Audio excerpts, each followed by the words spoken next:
Hi guys! Welcome back to my vlog. For today's video nga pala guys, tulad nga ng sabi ko sa inyo, ay mag-exercise ako ngayon kasi nga ito na yung naumpisahan ko. Kaya gusto ko makita ko yung result. Kaya ayan, itutuloy na natin araw-araw. So let's go guys! So, yun na nga guys, medyo binibilisan ko lang yung oras ko. Kaya yan yung pinaka-cardio ko. Ayan. Tapos may na-squat din ako kasi maganda yun sa thighs at saka sa puwet. So, ayan. Pagkatapos nga niyan, nag-dumbbells din ako para sa shoulder ko, sa my bra line at saka yung sa gilid ko. Ayan. Maganda yan para matanggal yung mga taba-taba at saka yung mga sag skin. So, medyo nagki-kickboxing din ako ng konti.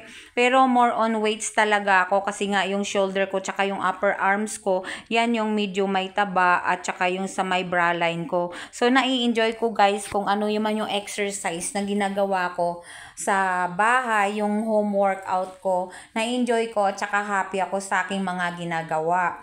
So, yan, video nilalagyan ko rin ng konting cardio nga kasi nga para pagpapawisan talaga ako. So, yun, pagkatapos nga pala ng mga workout ko, ayan, kailangan ko rin pala mag-cool down. So, ayan, nagko-cool down na nga ang inyong mamshi.